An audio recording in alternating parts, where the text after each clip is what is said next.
32 megapiksel, kamera depan terangkat. Vivo.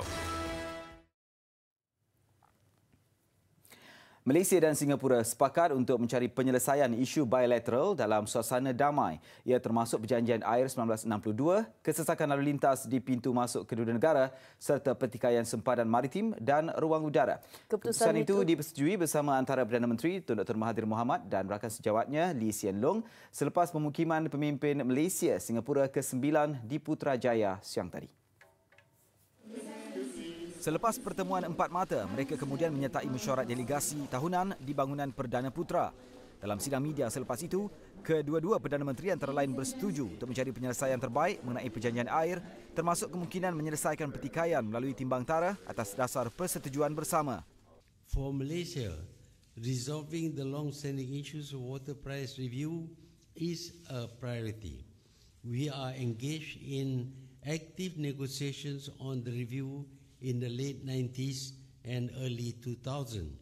Prime Minister Lee and I have agreed to find amicable solutions on this issue, including the possibility of dispute resolution through arbitration on a mutually agreed basis.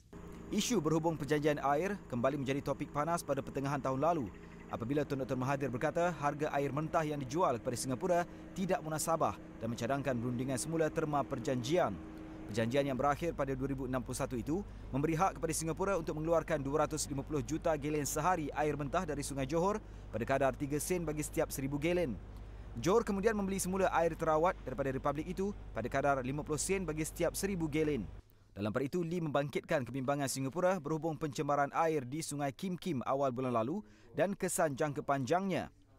Ujar beliau, minggu lalu kerja air oleh Lembaga Perbekalan Awam PUB Singapura di Kota Tinggi terpaksa ditutup disebabkan paras amonia yang tinggi dan sumber itu dikesan berpunca daripada kilang minyak sawit di sedenak Johor. Johor has built water plants on the river upstream of PUB's waterworks at Kota Tinggi. One is Logi Air, the other one is the Semanga Water Treatment Plant.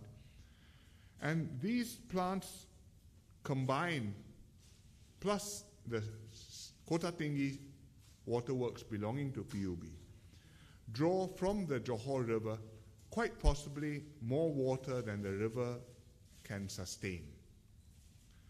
So we need to study how to meet both Johor and Singapore's water requirements for the remainder of the water agreement. Menurutnya, Malaysia telah kehilangan hak untuk menyemak semula harga di bawah perjanjian itu. Namun atas dasar hubungan baik Kuala Lumpur-Singapura, kedua-dua pemimpin bersetuju peguam negara masing-masing akan mengadakan perbincangan pada November ini. Ia bagi memahami kedudukan undang-undang kedua-dua negara berhubung hak dan semakan semula berkenaan. Di pentas sama, Malaysia dan Singapura sepakat dan komited untuk menyelesaikan isu kesesakan lalu lintas di pintu masuk kedua-dua negara di Tambak Johor dan link kedua di Tanjung Kupang. Tun Dr. Mahathir berkata, isu itu terus menjadi masalah besar bagi pengguna yang berulang-alik dari Malaysia dan Singapura. Resolving congestion is a priority for Malaysia.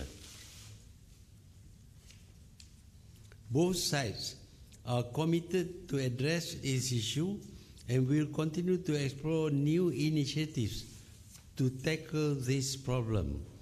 This may include improvement in physical infrastructure, review of inter-boundary policies and regulations, and improvement in the quality of cross-border services.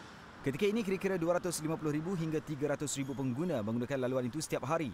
Sementara itu, Lee yang memetik Tun Dr. Mahathir sebagai berkata, projek sistem transit laju RTS Link Johor Bahru Singapura tidak akan menyelesaikan masalah penunggang motosikal yang ingin memasuki Singapura. Justru terdapat keperluan untuk memperluas kapasiti custom, migration dan kuarantin CIQ di kedua-dua pihak. Dalam pada itu, Malaysia berhasrat mengambil semula ruang udara di sebelah selatan Johor yang diletakkan di bawah jagaan Singapura sejak 1974 secara berperingkat. Perdana Menteri Tun Dr. Mahathir Mohamad berkata Malaysia berharap supaya ia dapat dilaksanakan dalam tempoh masa antara penghujung 2019 sehingga 2023.